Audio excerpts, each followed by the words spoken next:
What's going on, guys? It's Nick here, back with another video. Today we're going over another Underdog draft. We did the Gauntlet last time. We're going to do the Mitten this time. All the Mittens are the same. We're on Mitten 3 now. I'm sure they'll release 4 or 5 as we keep filling them up. A few things to go over before we get into the draft. So we're going to set up a little bit of like the scoring differences between the Gauntlet and the Mitten. I want to make sure it's not like clearly posted, not scoring differences, but like the format of how you advance is different and it's not obvious when you're on the website. So I want to make sure everyone knows that.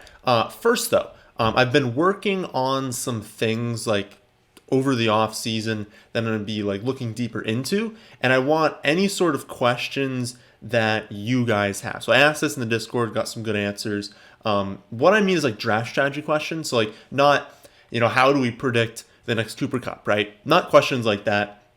More based on like, is it optimal going with a tight end early, or should you go tight end in the middle rounds, tight end late, multiple tight ends late versus one earlier middle, like multiple quarterbacks late? Does RB0 work? Is hero RB better? Like things like that.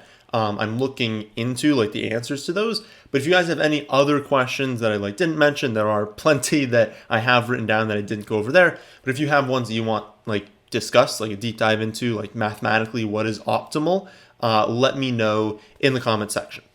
So also, if you guys want to do any of these drafts on Underdog, remember promo code FFA, they'll match your deposit up to $100. So if you want to put $50 in, they'll match it, and now you have $100 in the account.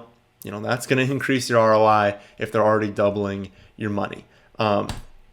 Playoffs. So before we go over contest structures, let's go over references.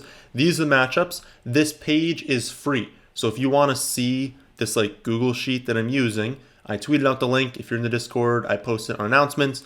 You can go in, view this page. You can't make edits, but if you go to File, Make a Copy, now you can, right? All you got to do is click that, save it however you want, save it wherever you want. I would recommend just saving it to like your drive on like Google. Easiest, you can view it in Sheets. And that'll let you do like this. Like as we go through the draft, I'm going to click off who's drafted, who's on my team. That'll be beneficial to you just to make it that much easier. Or if you wanted to go in and change the rankings, move players. There we go. Move players up and down. You can do that, right, in your own version. You just can't do it in mine. But you also have access to like the references. You have access to everything that's in here. So we'll go over references first, then we'll go over the contest structures. Make sure you guys understand that. So again, matchups. We've got Raiders at the Bengals on Saturday. We've got Patriots at Bills on Saturday. Sunday, we've got Eagles at the Bucks, then 49ers at the Cowboys, Steelers at the Chiefs, and then Monday, Cardinals at the Rams. Spreads are going to change, but I wouldn't expect anything drastic unless we get a bunch of COVID situations. Things that I'm looking at personally, just like off the top of your head, is one, you don't see Packers and Titans. You're not going to have them in round 1 of these contests. Another thing, some of these spreads, the Bengals, we didn't know if they were going to even or where I guess they were going to be in the playoffs. They're getting a really good matchup in the AFC, 6.5 point favorites. Really good chance of advancing, good matchup for like defensively. We're thinking they can have a really nice game. And so definitely leaning towards some Bengals stacks.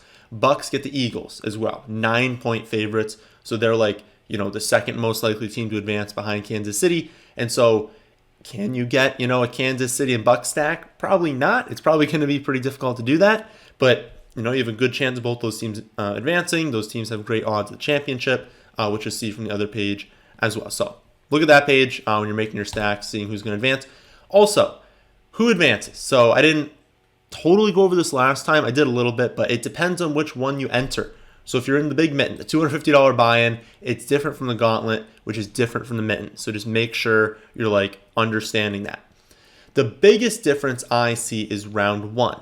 Who advances into round 2? If you're in the Gauntlet, you're in the Big Mitten, right? The $25 and the $250 buy-ins. Only one person advances. And so if you want to stack up the Packers or the Titans, you can do it, but understand you're not going to have those and you have to win your 6-person pool without those players. If you're in the Mitten, which is what we're going to enter here, any of the numbers, they're all going to be structured the same way. 2 people advance.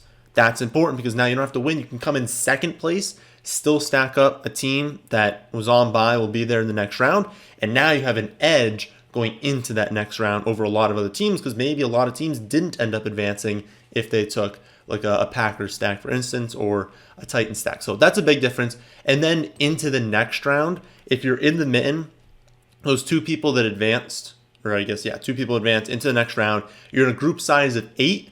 Now the rest of the way through in the mitten, it's 1. So the one we're going to enter now. Start off with a 6-person pool. Top 2 people move to an 8-person pool. Have to win that to get to the next round, to 10-person pool. Then have to win that, again, first place, and you're in the final round, a 94-person pool. Try and win that. Now, obviously, you get payouts along the way, but that's how you advance. 6, 8, 10, 94. And then it's 2 to start, 1 the rest of the way through. The Gauntlet, the $25 one, different structure. Have to win your 6-person pool, then become top 3 in the 16-person pool, then win another 16-person pool, and then you're in the 94. So just look through these structures, understand how they work. Again, we're going to do the mitten in this one, so we need top 2 in round 1, and then just win the rest of the way through. I have some notes. We went over those last times. You guys should read into those. But with that, I think that is everything we wanted to go over in this video. I don't know how quickly this is going to fill up. So maybe I'll talk about, it's going to fill up pretty quickly, I think. Nice. So again, we're going to try and cross off as we go. As we saw last time, these are fast, these drafts. And so I maybe won't have an opportunity to cross everything off. But before we start, just want to go over what I'm asking you guys to do in the comment section again. So yeah, basically, I'm looking through historically. So not only this last season, because if we try and do takeaways from one season, we can do it, right? We can talk about how a lot of running backs busted early on, how there were so many running backs that hit on like free agency and late in drafts that were beneficial to teams that maybe went RB0. A lot of high-end tight ends didn't really perform, but that's 1 year, right? If we look historically over the last like 5 years, what sort of strategy, if you're using year over year, works, right? Because if Waller not getting hurt impacts an entire strategy, that's one data point impacting everything. That's not great, right? You want to go over multiple years and kind of see how things work out. So those are the types of things I'm talking about, what you do in the draft, not necessarily like on the player level. But anyways, we will start this off. So Cooper Kupp's my number 1. That's like a really tough one because he's got a good chance of making the division. But his like championship odds, Super Bowl odds, he's got a tough path to go through. We're gonna take Kelsey here so I can actually talk, or Hill here so I can talk. I don't think there's a clear cut. I don't think there's a clear cut like top 3. I think it's like Kupp, Hill, Kelsey, Adams. I think that's like your top 4. I think that'll be the top 4 in most drafts. I don't think there's a clear like you got to do it this way or that way. I think I could have gone with Adams because again, it is this is the mitten, so 2 people are going to advance from this, and so I can try and do, again, a Packers stack. I just think Kansas City players are set up so well. Huge chance of making the division, huge chance of making the conference, some of the best like Super Bowl odds, so, and you get them definitely in round 1, whereas you don't get, again, the Packers. So I think Kansas City players are definitely good. We see Mike Evans come up. Oh, I haven't even been clicking these. All right, let's try and stay up to date on these. We see Mike Evans come off the board. I moved him up a lot. I think that's a fantastic pick. I think if you can be stacking Bucs players, it's like really, really sharp to be doing that. I'm sure their ADPs are going to rise. Another thing with these Kansas City stacks is Mahomes. Mahomes usually goes in this first round, and so it's much more difficult, right? So I can do a stack where I'm grabbing like a running back now, but I'm not going to get Kelsey. I'm not going to get Mahomes. So that's why it's like less viable. Ooh. Fournette goes very early in this one. So I would love to get Brady in this next one. I'm not in love with the Bills just because the Patriots can beat them. But then even if they don't beat them, it's a really difficult matchup in round one, and I would prefer not to have that, right? So I'm almost leaning towards like just going Bengals if you can. I'm not sure I'm going to change the rankings and put some Bengals players over like Diggs and Allen, but it's in consideration for me because like the Bengals have such a good matchup, really good odds of advancing to round two, and like just looking at that round one, like who do you think is more likely to explode? Like a Jamar Chase with Burrow stack or a Diggs with Josh Allen stack? And like the ADPs are a little bit higher on these Bills players, but really, really good outlook for Bengals in round one. So where Rodgers got taken, all right, so we have one before us, Diggs goes. So basically that, mutes the interest for me in grabbing Allen because I can't now stack him with Diggs. I could do someone else, but it mutes the interest with me for sure. So I'm going to do it. I'm going to play, or grab, I guess, Jamar Chase. So now we have Hill and Chase, two really good wide receivers here. And our lean is, of course, to try and get Joe Burrow. I think there's definitely a chance someone takes him for next pick, but let's just see. Mixon goes. That could have been an option for us as well. Let's just see how it works out here. Aaron Jones comes off the board. So people are grabbing their running backs. I think because of these contests, you have to that's tough. There's so many picks before my next one. My lean here is just to take them. Yeah. All right, let's just do it. I was going to say, because you have to beat so many people, someone probably got Joe Burrow in the fourth round, and so you're kind of a disadvantage. So what you want to do is maybe risk it a little bit more. That being said, I wanted this stack, so I'm just going to go out and get the stack. Start crossing off here. Allen got taken. I grabbed Burrow. But yeah, I think optimally, I probably wanted to grab Lamb there and then just open up two options for myself. Either Dak Prescott's available at my next pick or Joe Burrow's available at my next pick. So I guess going back, maybe we should have done that. But hey, that's why we do these, so you guys can see how they work out, see what you should be doing. Lamb hasn't even been taken yet. I'm not going to get him at my next pick, but he's a pretty good value right now. Remember, Gallup is obviously done for the season, tears his ACL. A lot of Dallas players are going to come off the board here. I mean, we're going to see Lamb, Cooper, Zeke, Dak all come off the board. Maybe people are scared of 49ers. I think Dallas can still win in a home game against the 49ers. Did I cross off Henry? I did. But also 49ers, an interesting stack. Oh, we just see back-to-back Lamb Cooper. Nice. 49ers, interesting stack. All these teams that are underdogs are interesting stacks in these tournaments because, again, you have to beat so many people to win them that you got to take a chance. And what if the 49ers advance? And now you have 2 weeks from Elijah Mitchell and Deebo Samuel, who are both very, very inexpensive in these drafts. Well, not only are you probably doing really well in your own personal tournament, you're not going against very many teams that have that sort of stack, right? So something to think about there. I would love to get T. Higgins at this spot. AJ Brown goes. Yeah, I mean, I would love to. Yeah, he gets Singletary because Herzig has been taking a Bills stack. But yeah, I mean, I have Burrow, Chase. Why would I not want T. Higgins? That's a really, really nice start for me. Again, we have the Burrow, Higgins, Chase stack. We've got Tyreek Hill. Now our thing is we don't really have NFC players. Ooh, do I risk that? Do I do the 49ers stack? Because my other team that I have, I have 15 seconds to decide. I'm probably just going to do it. The other team that I have, it was a Cowboys stack. So I have a Cowboys stack. Would it be sharp for me to, in this one, do something different? Well, now we'll go ahead and we'll take a 49ers stack. So I should be leaning towards some 49ers players because no matter which one happens, I have a build that has the winner from that game.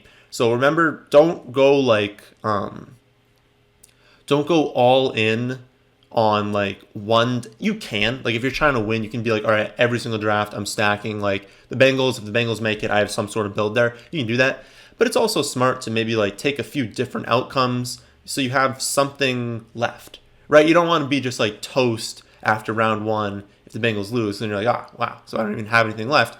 So if you take some different ones, take like I just did 49ers in one, Dallas in another, you at least have a team that's still alive. And definitely taking chances on some underdogs. Do a draft where you take some Raiders players and completely avoid Bengals players, right? That's going to be very, very unique. Not many teams are going to do that. So, again, I've got the Burrow to Chase and Higgins. We've got an NFC wide receiver in Deebo Samuel. We've got Tyreek Hill. We should probably be looking at a running back at this point. I have not been crossing off, so that is a problem. Can we do it? Dylan, Dak, Clyde. All right. Boom, boom, boom. I think we're going to get it done. Kyler, Daryl, Sony. Daryl, Sony, Kyler. All right. I'm thinking, just looking at it here, that it's Kittle is going to be our pick. But I don't. Oh, no. Oh, he took Elijah from us. Yeah, I was going to say Elijah would be a great running back to go after.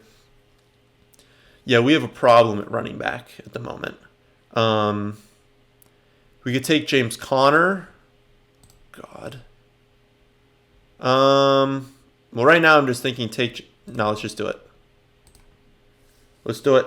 Let's go for the full-on 49ers stack. Give ourselves more time. I think I need a running back here. I'd like a running back that has a really good chance of advancing, but I don't see any that are that great. Okay. Let's just do James Conner and hope that in round one we get like a really nice score from him. And then we can reassess another one. I'm thinking, no, I wouldn't go with Pollard. Yeah, I think you have to go with James Conner because like I can't take Pollard because I'm assuming that the 49ers win in this build. That's tough. Yeah, that's tough. The tough part also with the AFC is you've got like some like high-end teams that are going to throw the ball a lot or have like expensive running backs, right? So like if we think like Bengals have a good shot of advancing, we think the Bills have a good shot of advancing, it's like Mixon's like a first-round pick, and then you've got I'm not crossing off at this point. I feel like I do this in every single one. Yeah, we'll just do this. Mixon is expensive. Singletary is expensive. And so those teams are also going to like throw it a lot. So you don't have that many running backs in the AFC. Like if Jacobs doesn't advance, Stevenson and Harris might not advance. Like who are you looking at for AFC players? So it's not a great outlook, but I think we got to probably take a running back. I don't have Bills players. Again, you want to be building like a narrative with these drafts. I'm hoping that the Bills play poorly against the Patriots because if we look at like Herzig's team here, well, I'd like to beat him, right? And so he's got a Josh Allen player. He's got a Bills player, Bills, and then he's stacking up the Packers. He's hoping that, you know, the Bills do great in round one, and then he's got Packers coming in round two. Well, I want to hope that the Bills do bad and that he doesn't advance because of that. Well, what's the scenario where the Bills don't play well? If the Patriots get up, the Patriots play slow, Patriots run it a lot, they're winning at the end of the game because the Bills didn't score that many. Who performs well in that scenario? Damian Harris. So I would imagine he wouldn't take Damian Harris because he's stacking up the Bills, and he'd assume that the Bills win in advance. So I don't know why you would take Harris. Yep, takes Deontay Johnson. Yeah, I think we take Harris. That's kind of like our thought process as far as like how he could end up doing well. Right back to us, which is unfortunate. We could take Edmonds and just assume that, you know, the Cardinals end up advancing. So that's an option. And then because we don't have any Rams players, so we can do that. I think that's our play. I think that's our play. Okay. So again, narrative behind this team. Cardinals advance. We've got their running backs. We don't care which one scores. We've got their running backs. That's a smart pickup. So another way you can build it, and of course Herzig, if you guys don't know, he's like one of the best ball players there is. His strategy. His strategy in this is I'm going to take a Packers stack. In doing that, I know I don't have players in round 1. So what I'm going to do is I'm going to take cheap players that might not advance, but I don't need them to advance because, again, I have the Packers stack. So I'm going to take someone like Najee Harris and Deontay Johnson and Hunter Renfrow, who are probably going to lose in round 1, but are going to get me to round 2. And in round 2, I have Adams, I have A.J. Dillon, I have all these players. So that is a very, very viable way to build. We've kind of gone a different direction. Still similar. I mean, I'm still taking players like Deebo Samuel, George Kittle, who are undervalued if we thought that they were advancing into the next round, but are going to be really good along with nice stats. So like I should have an elite cast of wide receivers here, and then still in round 1, Connor, Edmonds should be good. Harris should be good. We should be set on running back. The problem is I want a running back that's like there in the finals. And I mean, at this point, I'm assuming that the 49ers are there with the Bengals because I don't have like another NFC. Is there literally any... You could assume that like Ronald Jones makes it to the end, but you don't really want to do that. Yeah, it's really gross. That's really gross. So... quarterback, I mean, I should probably take Jimmy G. We only have the 1 pick left. I should probably just take Jimmy G and say that if the 49ers make it to the Super Bowl, I am the only person that, or one of the only people who like have this stack here. But I'm not going to have a running back. So optimally, remember when we just missed out on Elijah Mitchell? If Mitchell had been there for us, and we could have taken him instead of Kittle, I think it was, this would have been like a perfect draft for what we were doing, right? We get Garoppolo. Let's pull up our team again here. All right, we did this one. I want to pull up, I want to view the full thing here.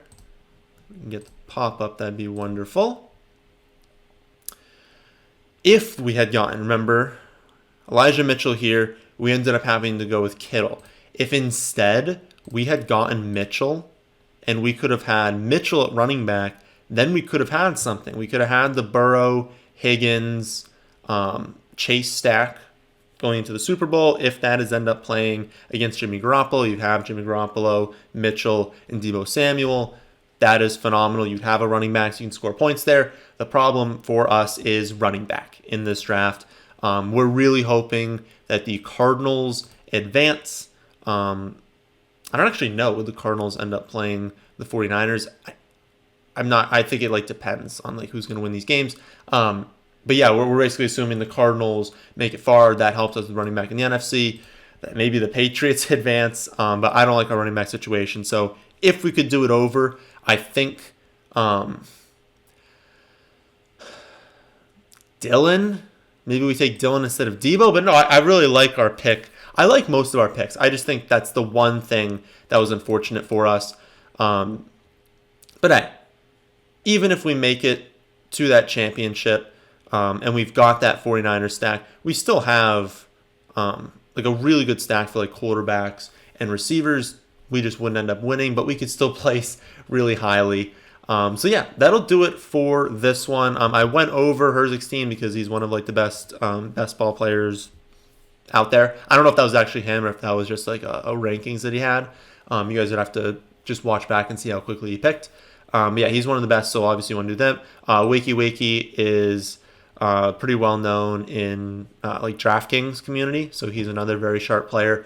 So unfortunate, we got 2 really, really sharp drafters. So if you guys want to look through 2 teams, like pause the video and look through different builds, I would look at Herzig and Wakey Wakey. I don't know these other people, so I can't really help you there. Oh, but again, just like we were talking about to start the video, Mahomes, Brady, 2 teams that are going to be playing to start off. That'd be very sharp to build stacks with. You can't stack them with their elite players, but you can stack them with lower end players. So even without looking, whoa, I was expecting more.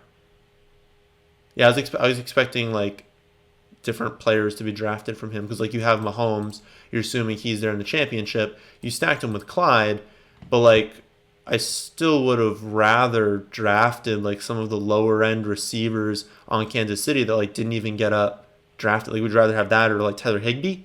Well, no, you'd rather have like a Hardman or a Pringle or someone like that. So I'm actually surprised at the way he built that out. That doesn't make a whole lot of sense to me. But that'll do it for this one. Hope you all enjoy. If you did, how about hitting the like button? How about subscribing to the channel if you're new here? Thanks for watching.